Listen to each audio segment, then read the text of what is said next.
everywhere we go in the last 3 weeks, we've been seeing this. Huge energy and huge unity, and that's what we're going to need to be successful in November. But I'm feeling optimistic. How about you guys?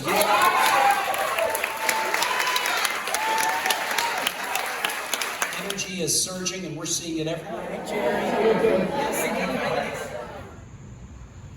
Just talk about the triple legacy of President Joe Biden. Legacy 1, great public official. 36 years in the Senate. He was chairman of both the Senate Foreign Relations and the Judiciary. 8 years as vice president, helping Barack Obama be a very good president. And now 3.5 plus years as president. What a legacy. Manufacturing jobs are up, infrastructure jobs are up, unemployment rate is down, uninsured rate is down, 401ks are up for retirees. We're linking arms with allies around the globe. We've done the first meaningful gun safety bill since the mid-1990s. We've helped preserve marriage equality after the Supreme Court jeopardized it. We've done a huge expansion of veterans benefits for veterans who were exposed to toxic substances. We've done all this under a Biden-Harris administration where they were not getting any help from the Republicans. I mean, we have a narrow majority in the Senate, the narrowest possible, and we have a minority in the House. And most of the big achievements, we couldn't get Republican votes. We couldn't get Republican votes for $35 a month insulin. We couldn't get Republican votes for capping out-of-pocket costs for prescription drugs under Medicare. We couldn't get Republican votes for vaccine deployment that we did under the American Rescue Plan.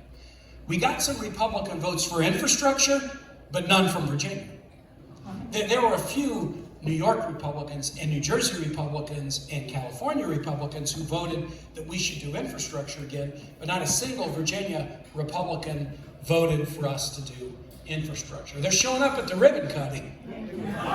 They're showing up at the groundbreaking. But his legacy as president did not come with smooth sailing in the Article I branch. He had to go against the headwind every time. And guess what? If we can get a Democratic House and keep a Democratic Senate, a President Kamala Harris would be able to get even more done than I have. What did you do to help others become leaders? Joe Biden helped the first African American become president of the United States and be a good president. Joe Biden chose the first woman to successfully run and be elected vice president of the United States.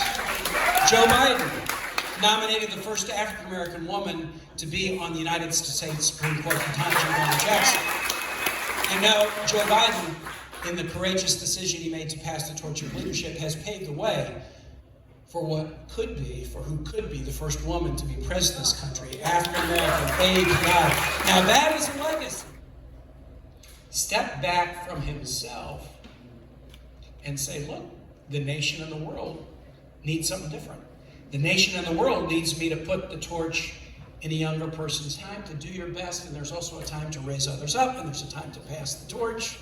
And that is so powerful. Give the president a big round of applause.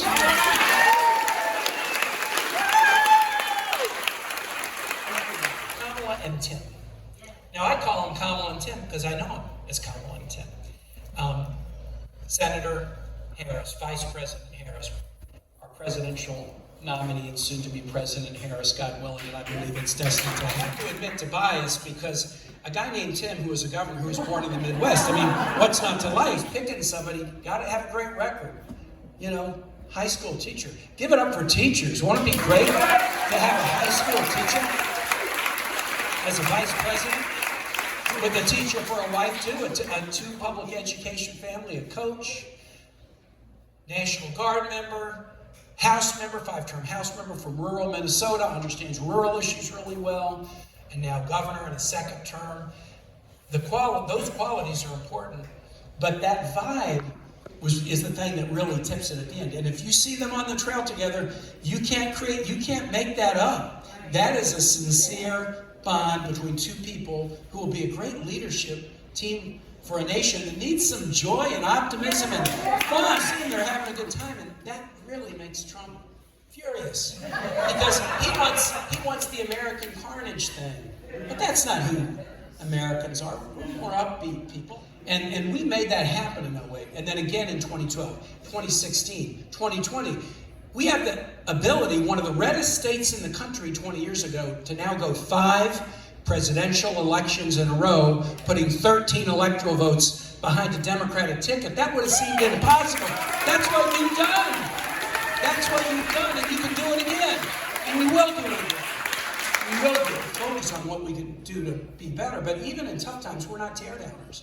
We are stand-up people who roll up our sleeves and go to work and get the job done and solve a problem. If we can't solve it, can we solve half of it and come back next week and solve the other? That's who we are.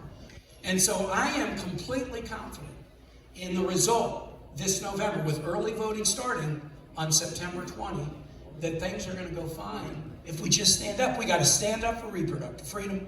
We have to stand up for climate science. We have to stand up for an economy that works for all, not just for a few. We got to stand up for more affordable health care. We have to stand up for teachers and students. No tip lines, no kicking them around. How about better salary and more respect?